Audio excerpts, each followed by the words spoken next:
Selamat pagi teman-teman. Apa kabar? Sehat semua ya? Teman-teman, hari ini kita akan belajar tematik 2H, subtema 3 tentang aturan keselamatan di perjalanan. Sebelum kita masuk ke materi, Budi ingatkan kembali bahwa kemarin kita sudah belajar subtematika pembelajaran 1 dan 2, antara lain aturan keselamatan pada saat berenang, juga aturan keselamatan di jalan raya.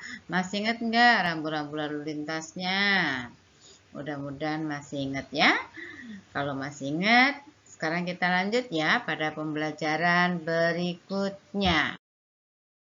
Kali ini kita akan belajar subtematika pembelajaran ketiga. Anak-anak, mari kita amati gambar berikut ini. Manakah dari gambar di atas yang mematuhi aturan saat di jalan raya? Apa saja aturan saat sedang berada di jalan raya? Mengapa kita harus menaati aturan saat di jalan raya? Diskusikanlah jawabannya bersama temanmu. Anak-anak, coba kita perhatikan gambar A, B, C. Gambar A dan B, adakah perbedaannya? Coba, apa perbedaannya? Iya, gambar A dan B itu perbedaannya. Ada anak yang menyeberang jalan, yang A tidak melalui zebra cross, sedang B itu menyeberang jalan melalui zebra cross. Mana gambar tersebut yang mematuhi aturan di jalan raya? Iya, jadi yang A ini tidak mematuhi aturan, maka kita silang. Sedangkan yang B ini adalah contoh mematuhi aturan saat di jalan raya, maka kita centang. Sedangkan gambar C apa anak-anak?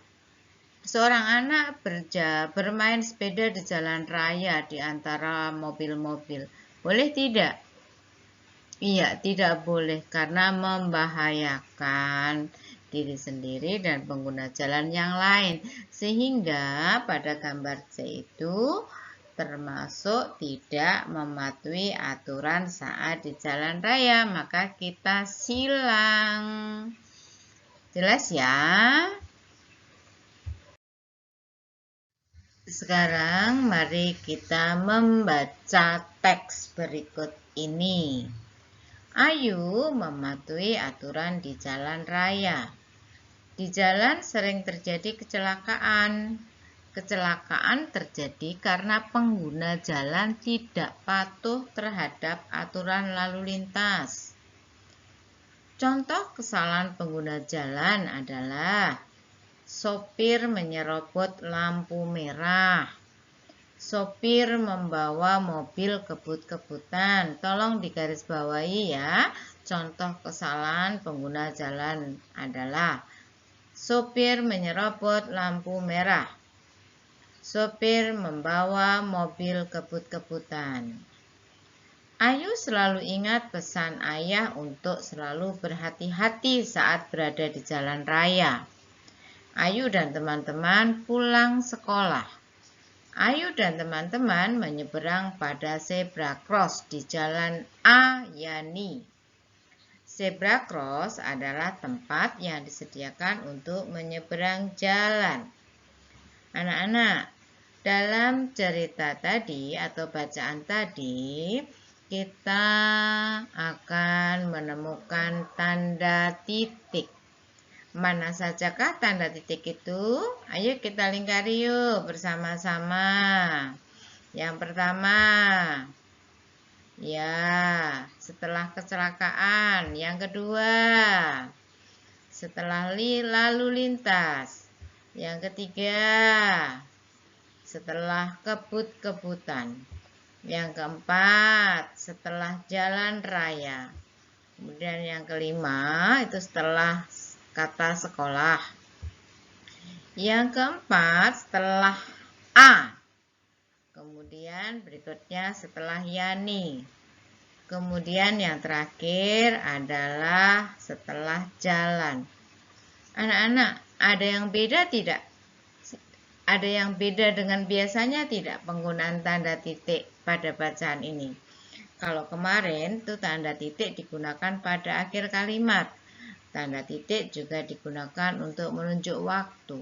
Kalau dalam bacaan ini ada perbedaan nggak? Menemukan perbedaan tidak?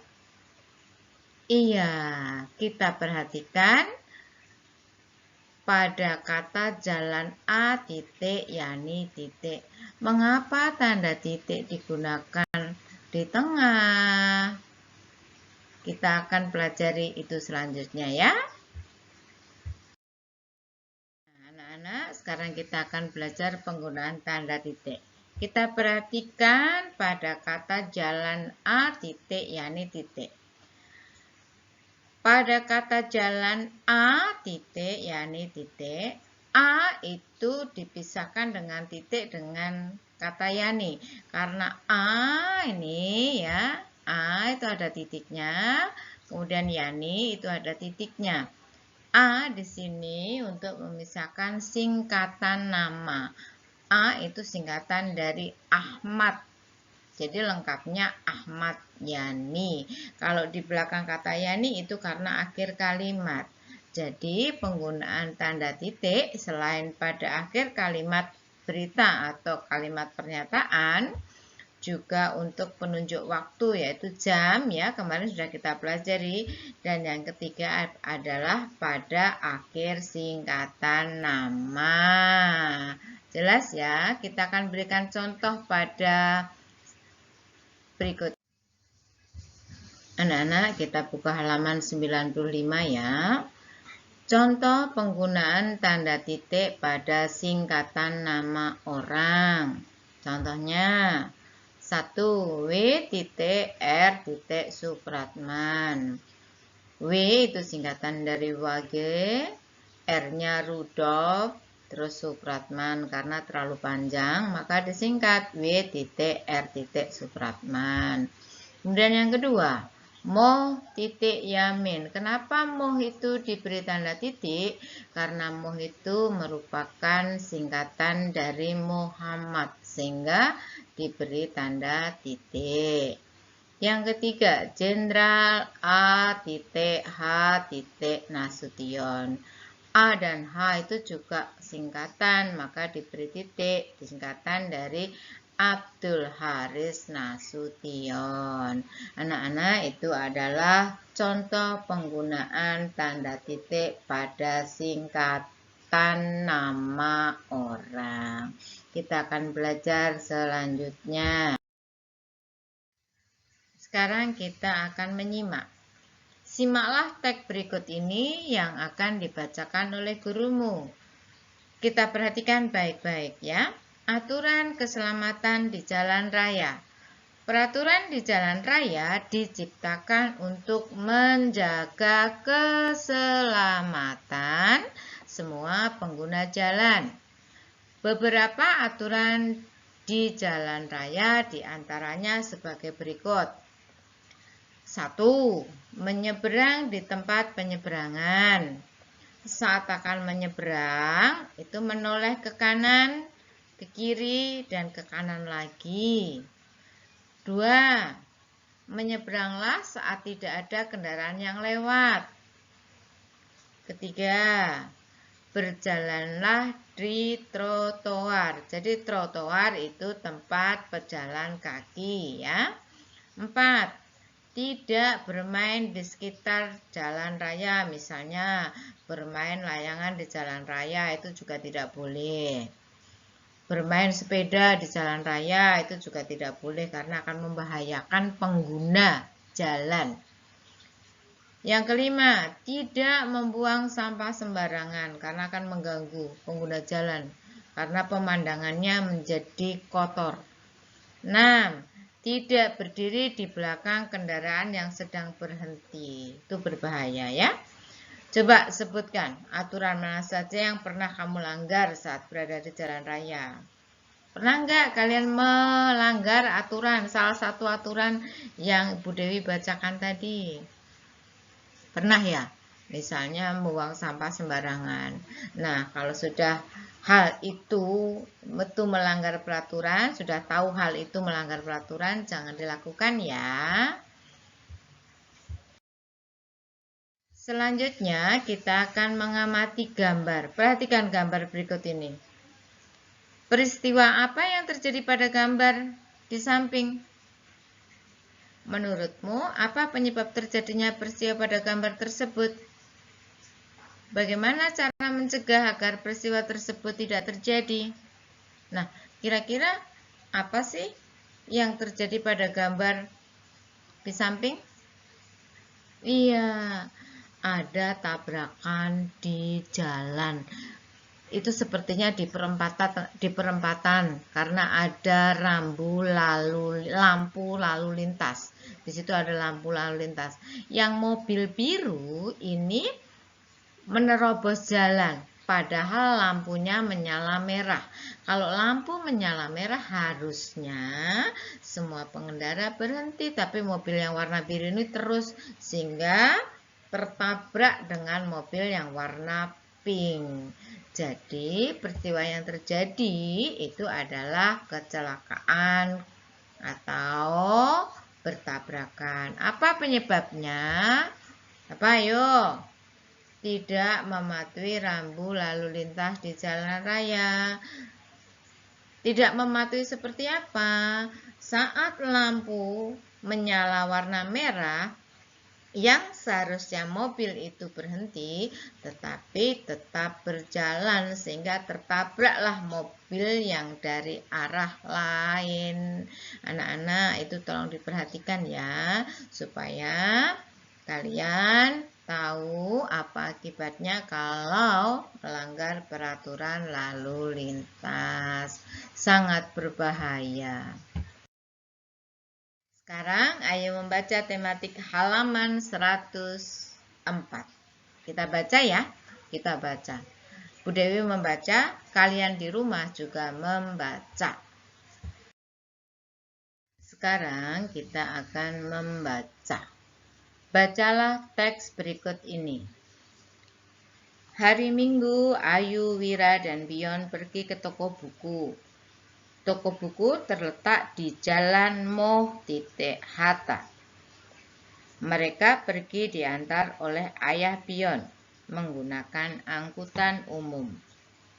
Ayah Bion mengajak mereka ke halte bus.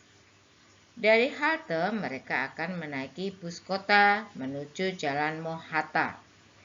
Sebelum menaiki bus, Ayah Bion memberitahu tentang aturan saat menaiki kendaraan umum.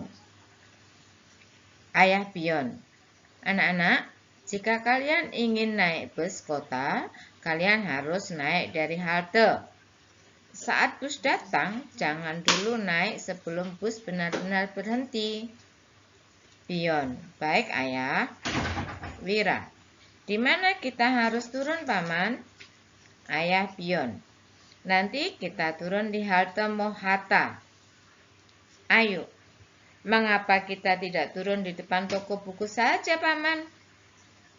Ayah Bion, kita tidak bisa berhenti di mana saja, Ayu. Setiap angkutan umum hanya dapat berhenti di tempat yang sudah ditentukan. Bion, tapi aku sering melihat angkutan umum berhenti di mana saja. Ayah Bion, nah itu berarti angkutan umumnya tidak mematuhi aturan. Kemudian Ayu, penumpangnya juga tidak mematuhi aturan ya Paman. Ayah Bion, iya betul Ayu. Bion, apa akibatnya jika angkutan umum berhenti di mana saja Ayah? Ayah Bion, akibatnya jalanan menjadi macet dan tidak teratur. Wira, pantas saja sekarang di mana-mana macet karena banyak yang melanggar aturan di jalan raya. Untuk itu kita jangan melanggar aturan. Ayo anak-anak, busnya sudah datang. Anak-anak, kalian sudah membaca? Sudah ya? Nah, pada saat kalian sudah membaca, apa yang kalian temukan dalam bacaan tadi? Iya, jadi aturan saat menaiki angkutan umum. Di mana mereka harus naik angkutan umum? Iya, di halte bus. Anak-anak, pada bacaan tadi juga kita menemukan tanda baca.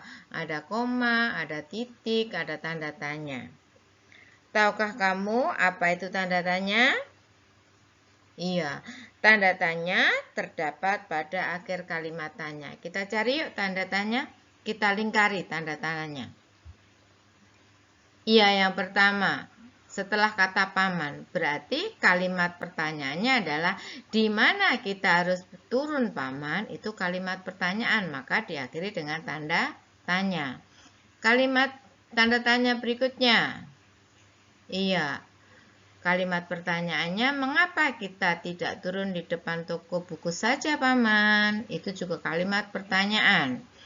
Kita cari lagi, kita lingkari kata tanda tanya berikutnya. Iya, kalimat pertanyaannya mana? Penumpangnya juga tidak mematuhi aturan ya paman. Itu juga kalimat pertanyaan. Kemudian berikutnya, ya, terakhir, apakah akibatnya jika angkutan umum berhenti di mana saja ayah? Nah, itu adalah contoh kalimat pertanyaan yang terdapat pada bacaan. Dari bacaan tadi, kalian juga mengerti mengapa harus naik angkutan dari halte bus. Ya, dari halte atau kalau naik bus ya dari halte bus, gitu ya. Mengapa atau apa akibatnya jika melanggar aturan? Di bacaan tadi ada. Jadi anak-anak harus membaca. Setelah kita mengetahui kalimat pertanyaan seperti apa dalam bacaan tadi, ayo kita berlatih membuat pertanyaan dari bacaan tetapi kata-katanya sendiri dengan kalimat kata tanya yang sudah disiapkan. Ini ada di halaman 105. Jadi anak-anak nanti ditulis di halaman 105. Bu Dewi hanya memberi contoh. Misalnya membuat kalimat pertanyaan dari kata apa. Tetapi dari bacaan ya. Kalimatnya. Apa yang dilakukan Ayu, Wira, dan Pion pada hari Minggu? Jawabannya bagaimana? Harus jawaban lengkap ya. Pada hari Minggu, Ayu, Wira, dan Pion pergi ke toko buku. Yang kedua, kalau pertanyaannya dari kata tanya siapa? Kita coba. Nah, siapa yang mengantar mereka pergi ke toko buku? Dalam bacaan tadi siapa? Jadi, mereka pergi ke toko buku diantar oleh ayah. Kemudian kalimat pertanyaan yang ketiga dengan kata tanya mengapa. Contohnya bagaimana? Iya, mengapa mereka pergi ke halte bus? Jawabannya, mereka pergi ke halte bus karena akan naik bus. Anak-anak, itu nomor 1 sampai 3. Kemudian pada halaman 106 itu masih ada nomor 4, 5, dan 6. Silahkan anak-anak mencoba membuat kalimat pertanyaan sendiri ditulis di buku tematik. Jelas ya? Selanjutnya kita akan menyelesaikan masalah tentang waktu. Kemarin kita juga sudah belajar. Bu Dewi di sini hanya mengingatkan saja. Coba kalian buka di halaman 96. Halaman 96. Bu Dewi baca ya nomor 1. Pion mengumpulkan batu dan cangkang kerang di pantai. Sesampainya di rumah, batu dan cangkang kerang dicuci. Keesokan harinya, batu dan cangkang kerang dijemur. Pion mulai menjemur pukul 06.15. Batu kering pada pukul 09.15. Cangkang kerang kering pada pukul 10.00. Pertanyaannya, berapa lama waktu yang dibutuhkan batu agar kering? Yang kedua, berapa lama waktu yang dibutuhkan cangkang kerang agar kering? Kita akan mencoba menyelesaikan masalahnya. Yang pertama tadi, Pion mulai menjemur pukul 06.05. Ini 15 gambarnya ini. Jadi jarum panjang di angka 3, jarum pendek antara 6 dan 7. Ini adalah pukul 06.15. Pion mulai menjemur. Kemudian batu kering pada pukul 9.15. Kita lihat. Iya. Pada jam berikutnya itu menunjukkan pukul 09.15. Perhatikan, jarum panjangnya tetap di angka 3, tidak berjalan. Artinya berjalan kembali ke angka 3. Yang berbeda di sini adalah jarum pendek. Kalau kita perhatikan atau kita hitung, maka lama waktu yang dibutuhkan agar batu kering itu kita hitung yuk. Dari angka 6 sampai angka 9 berapa lompatnya? 1, 2, 3. Karena jarum panjangnya tetap di angka 3, maka lama waktu yang dibutuhkan batu agar kering adalah 3 jam. Sedangkan yang kedua, berapa lama waktu yang dibutuhkan cangkang agar kering? Kita perhatikan, cangkang kerang akan kering pada pukul 10. Jadi, jarum panjangnya juga bergerak, jarum pendeknya bergerak. Jarum panjang bergerak dari angka 3 sampai angka 12. Itu berapa langkah? Hitung 3, 4, 5, 6, 7, 8, 9, 10, 11, 12. Itu 9. Berarti menitnya ada 9 kali 5, yaitu 45.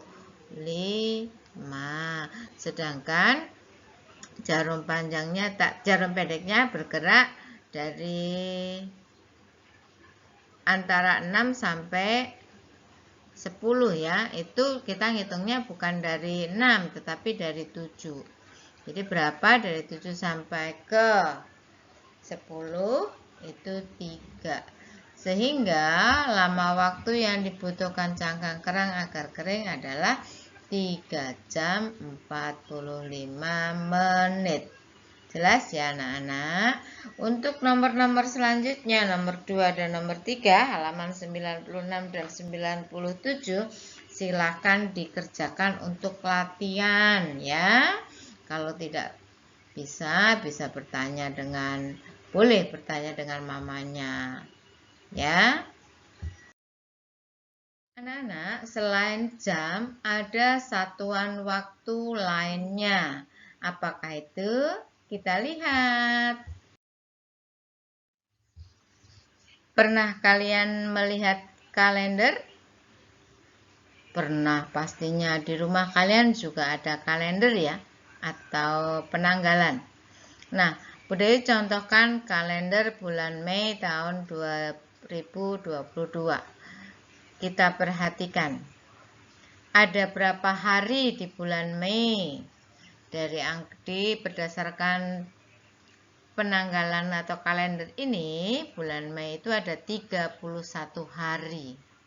Jadi setiap bulan itu berbeda-beda. Ada yang 30, ada yang 28 hari, ada yang 31 hari.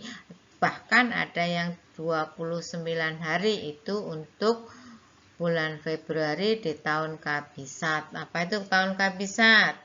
Tahun dimana tahunnya itu bisa dibagi 4. Coba kita lihat selanjutnya.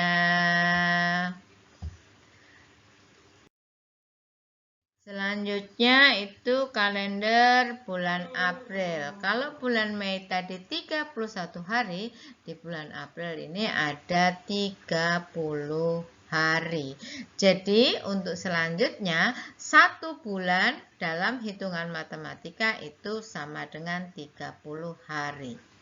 Kemudian kalau kita perhatikan, hari minggunya ada berapa ya di bulan April? Nih, tanggal 3, tanggal 10, tanggal 17, dan tanggal 24. Jadi, minggunya di bulan April itu ada 4. Untuk selanjutnya, 1 bulan itu ada 4 minggu. Ya, ini lebih jelasnya akan Bu Dewi jelaskan pada tayangan berikutnya. Nih, jadi berapa jumlah minggu dalam 1 bulan? Tadi ada 4. Berapa jumlah hari dalam 1 minggu? Ada 7 hari, Senin sampai Minggu. Senin, Selasa, Rabu, Kamis, Jumat, Sabtu, Minggu. Itu 7 hari ya. Kemudian berapa jumlah hari dalam 1 bulan? Tadi Bu Dewi sudah jelaskan, itu 30 hari. Walaupun ada yang 31 hari atau 28 hari. Tetap kita menghitungnya 1 bulan itu 30 hari. Jelas ya anak-anak? Jelas. Coba kalau misalnya 2 bulan berarti ada berapa minggu ya? Kalau 1 bulannya itu 4 minggu. Ya, betul. Jadi kalau 2 bulan itu ya ada 4 ditambah 4 minggu. Jadi ada 8 minggu. Begitu dan seterusnya. Semoga video pembelajaran hari ini bermanfaat bagi anak-anak dan memperjelas pembelajaran di subtema 3. Terima kasih. Sampai bertemu pada pembelajaran selanjutnya. Bye-bye. Tapi ingat ya, tetap menjaga prokes dengan 5M. Terima kasih.